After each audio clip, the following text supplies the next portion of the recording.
For the past 40 years, Harold's mornings had followed the same comforting ritual. He would pour himself a cup of black coffee, pull on his denim jacket, and walk out to the bubbling spring that sat at the back of his property. It was a piece of land gifted to him and his late wife, Carol, by her grandfather on their wedding day. The spring was their sanctuary, a natural patchwork of lilies, dragonflies, moss-covered stones, and stillness. Carol had loved it more than anything, except Harold. And after she passed away 3 years ago, the spring became more than a water source. It was her, in every gentle ripple, every whisper of wind that rustled the tall grass. Harold heard her voice, felt her presence. He kept it pristine, planting herbs along its edge, and even building a small bench where he could sit and think. He wasn't the only one who cherished the spring. Kids from a neighborhood used to stop by to toss in pennies. Older folks would stroll by just to breathe in the freshness, and even during dry summers, the spring never failed to flow. It was part of the landscape and the community. But more than that, it was legacy, memory, and healing, something that stood the test of time and loss, quietly doing its job, bringing life. Harold never thought that one day someone would come along and try to erase it like it was just a mud puddle in the way of progress. Cascade Grove was a neighborhood of winding streets, sturdy porches, and the soft hum of familiarity. Most residents were older, retired, and proud of their lawns, their porch swings, their slow Saturday mornings. But things began to shift when the HOA leadership changed hands. A younger, more ambitious board president named Rachel Bell moved in, a real estate agent by trade, sleek in her speech and always flashing a rehearsed smile. Rachel didn't see the neighborhood as a home. She saw it as opportunity. Within her first month, she proposed a new community center with a yoga studio, an artificial koi pond, and a boutique cafe, paid for, of course, by increasing dues and optimizing property appearances. That was the word she used, optimize. It didn't take long before Rachel turned her gaze to Harold Spring. She called it an unregulated water source and claimed it posed visual inconsistency and long-term erosion risk. Harold was stunned. Never in his decades of living there had anyone suggested that the spring was anything but a beautiful, natural fixture. But Rachel wasn't asking. She was informing. The HOA had voted, she said, and Harold Spring was on the chopping block. He tried to explain its history, its importance, but she waved it off with a polite smile and a pamphlet on modern landscape solutions. Harold saw in her eyes. This wasn't about safety or aesthetics. This was about control, about building something shiny over something sacred.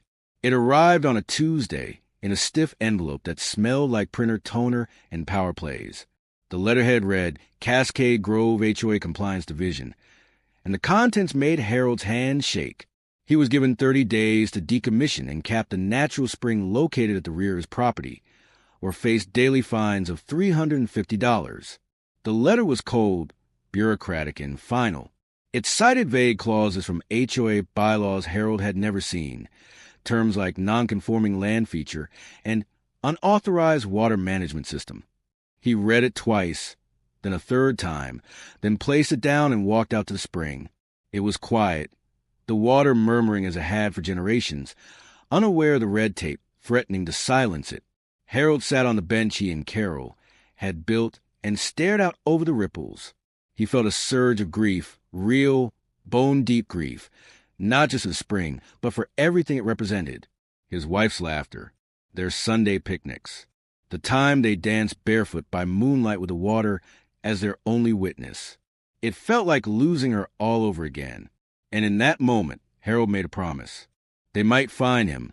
They might push paper and twist rules, but he wasn't going to let them take her spring without a fight. He didn't know yet how far that fight would go, but he knew it had already begun. The days that followed were heavy. Harold barely slept, haunted by the image of bulldozers tearing into earth that held decades of memories. He felt adrift, like the spring inside him had dried up too. Friends called and offered sympathy, but sympathy wasn't what he needed. He needed someone to care enough to stop this. He found himself staring out the window for hours, watching the wind bend the willows, wondering how something so gentle could survive in a world that prized concrete and profit. He tried to call the HOA office, only to be rerouted ignored, and eventually told that all inquiries must be submitted in writing. At night, he pulled out old photo albums, pictures of Carol planting lavender by the spring, their children splashing in the shallow edge, their grandkids playing hide-and-seek among the reeds. He had letters from Carol, too, soft and faded, some with doodles in the margins.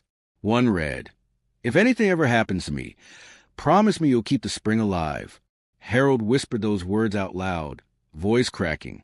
The injustice of it all boiled inside him. It wasn't just about a spring. It was about being dismissed, being stepped on because he was older, slower, less connected. It was about erasing stories that mattered. That kind of pain turns into something else if you're not careful. For Harold, it turned into resolve. He started small. Just a few phone calls to neighbors he trusted. Folks he'd shared coffee with at block parties or helped shovel snow during rough winters. Most were as shocked as he was. "That spring's been there since my kids were in diapers," said Doris, who lived down the block. "They used to catch frogs there." Word spread quietly. Retired teachers, veterans, grandmothers, they all remembered the spring as part of the neighborhood's rhythm. Together, they drafted a petition, collecting signatures at bridge club, church meetings, and the grocery store. They gathered 37 names, nearly half the neighborhood. Harold compiled old photos, environmental studies, and a timeline of the spring's presence on property records. They weren't activists, just residents standing up for something they believed in. They submitted the petition to the HOA office, along with a request for a public hearing. Rachel didn't respond, but Harold knew she heard them. For the first time, the board had to reckon with a collective voice, not just one old man defending his backyard. Harold felt a flicker of hope. Maybe, just maybe, people still cared about the right things. The HOA finally agreed to a meeting, held in the community center gym. It was standing room only. Harold arrived with a binder of evidence under one arm and Carol's favorite scarf tucked in his coat pocket like armor. Rachel stood at the podium, flanked by board members in matching polo shirts. She opened with a speech about modernization and safety, using words like future-facing and risk mitigation. Then she gestured to a vague chart showing erosion projections and water seepage estimates. When Harold's turn came, he stood slowly, feeling every one of the 67 years, and walked to front. He didn't raise his voice. Instead, he spoke the way Carol always had, clear, heartfelt, and firm. He told them about the spring's history, about the neighborhood kids who'd grown up with it, about the deep roots it held in both soil and spirit. When he finished, there was silence. Then Rachel smirked. "You're just stubborn, Harold," she said, her voice syrupy. "I get it. You're nostalgic. But progress means letting go." A few people nodded, but more looked uncomfortable. A line had been drawn, and Harold had just stepped over it, not with anger, but with truth. That night, as Harold sat sipping lukewarm tea, he heard a knock at the door. It was his old army buddy, Roy, now a retired civil engineer. Word about the spring had reached him through a mutual friend. "Mind if I take a look?" he asked. The two men walked out back under the moonlight, Roy studying the terrain like a detective at a crime scene. He knelt by the spring, checking the soil, noting the gentle slope of the land. "Harold," he said after an hour, "this isn't just a pretty backyard feature. This spring regulates water flow for the entire block. It's a passive drainage system. If you cap it, you'll be forcing that water somewhere else. And that somewhere else is going to be into people's basements." Harold blinked. "You sure?" Roy nodded grimly. "I've seen it before. HOA thinks they're fixing a problem when they're making a bigger one. If they close this spring, this neighborhood's in for a nasty surprise the next time it rains." A long silence fell between them. Harold looked at the spring, its gentle burble suddenly sounding like a warning. "Then we need to stop them," he said. Roy clapped a hand on his shoulder. "Then let's get to work." Despite the growing concerns and neighborhood pushback, the HOA moved forward with their decision. Harold awoke one crisp autumn morning to the groan of heavy machinery idling outside his fence line. Backhoes, pumps, and workers in orange vests began assembling like it was a construction site, not the backyard haven it had always been. Rachel stood with her arms crossed, a clipboard in hand, directing the chaos as though it were a personal project. Harold ran out, heart pounding, demanding an explanation. "Emergency mitigation," she said coolly. "We have the authority." It didn't matter that the spring had never caused flooding in over a century. It didn't matter that the petition existed, or that Roy's professional opinion warned against this. Within hours, hoses were draining the spring, the water turning from crystal to cloudy brown as the natural balance was disturbed. Harold stood there in disbelief, unable to stop it. Ducks that once made the spring their home waddled around in confusion, and the lilies Carol had planted shriveled in the sun. It felt like witnessing a slow funeral without a casket. That night, Harold sat alone on the bench by the crater, the silence louder than the machinery. A piece of his heart had been stolen, and it wasn't coming back. The real tragedy? He knew the consequences were only beginning. It started with one house, Marjorie's, just 2 doors down. She called Harold early one morning, her voice strained with panic. "My basement's flooded. There's 3 inches of water, and my water heater's dead." Harold arrived in minutes. Sure enough, murky water pooled across a laundry room floor, soaking cardboard boxes filled with Christmas ornaments and family albums. At first, people thought it was a coincidence, just old pipes or bad drainage. But then it happened again, and again. Over the next week, 5 more homes reported similar flooding, all clustered around where the spring had once flowed. Roy returned and set up monitoring equipment, quietly gathering data. "The pressure's rising underground," he explained. "Without the spring to vent it naturally, the aquifer's backing up. This is just the beginning." Meanwhile, Rachel maintained that the HOA had done the right thing. She sent out polished newsletters filled with corporate buzzwords and promised long-term infrastructure upgrades. But the residents weren't buying it anymore. They could see the water with their own eyes. And for Harold, watching his friends struggle, he knew the time for quiet rebellion was over. It was time to go public. Harold and Roy compiled everything they had, soil data, pressure maps, before and after photos, and prepared for the next HOA meeting. But this time, they brought a projector and a plan. The meeting room was packed. Neighbors stood shoulder to shoulder, arms crossed, eyes fixed on the front. Harold stepped up and cleared his throat. "You've heard the HOA side," he said. "Now hear the truth." With the click of a button, the projector lit up. Charts and graphs showed the water pressure spiking. Photos documented the spring's removal and the flooding that followed. Then came the bombshell. Roy displayed zoning documents linking Rachel to the company hired to perform the drainage, her brother's LLC. Gasps filled the room. Rachel went pale. "It's not what it looks like," she stammered, but the damage was done. Harold finished with a photo of Carol beside the spring, smiling under the willow tree. "This isn't about nostalgia," he said, his voice steady. "It's about responsibility." For the first time, Rachel didn't have a comeback. That night, neighbors rallied in the parking lot, demanding action. The tide had turned, and it was coming for the board.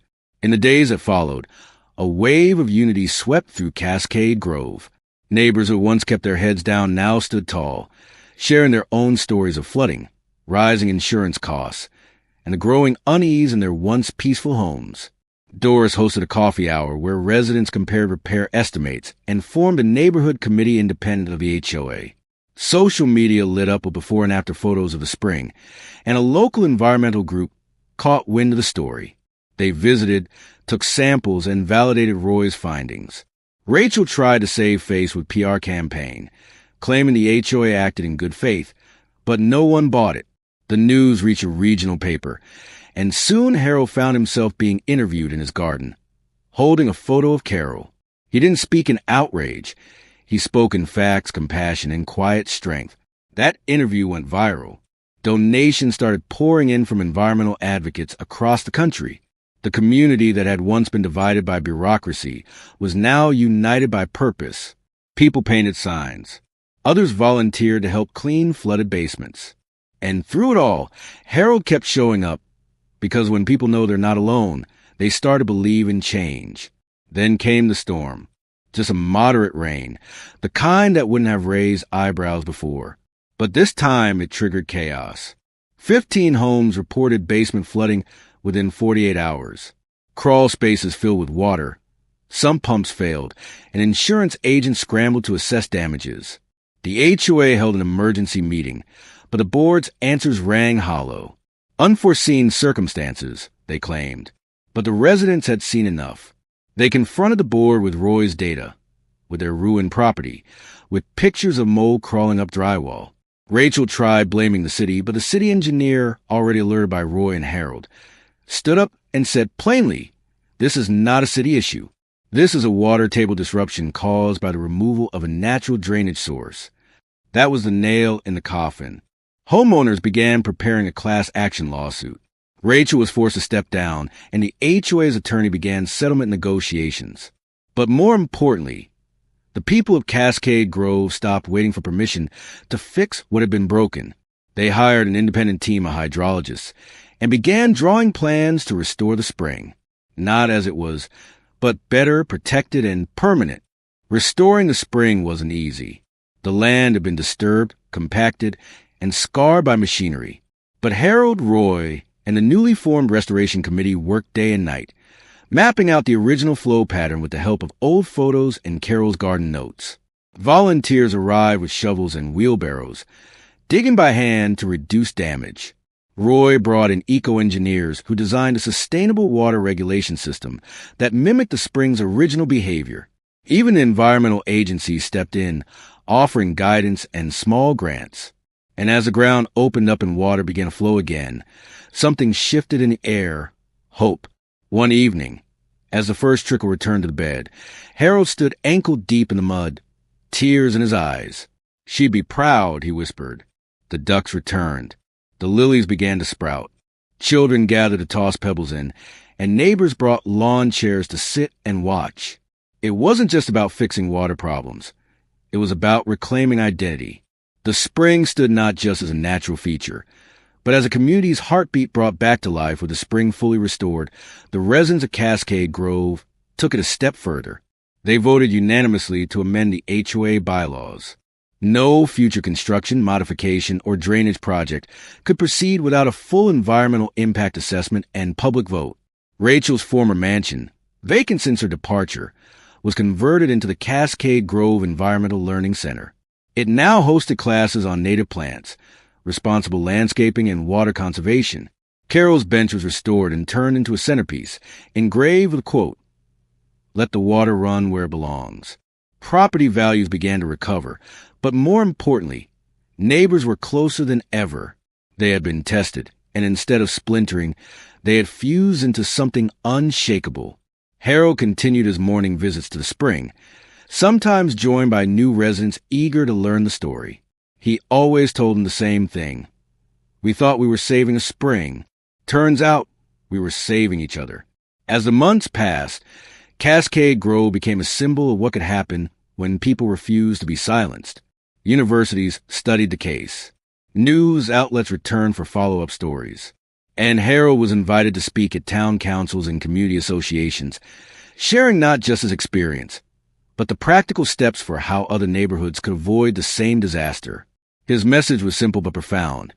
When something feels wrong, don't wait. Speak up. When someone tries to bulldoze your history, plant your feet. And when you think you're too old to make a difference, remember this: your voice carries the weight of every year you've lived. The spring now flowed stronger than ever, a living tribute to persistence, love, and the power of quiet, determined people. Every time Harold sat beside it, he heard not just water, but the echo of Carol's laughter, the hum of community, and the steady beat of nature reclaiming its rightful place.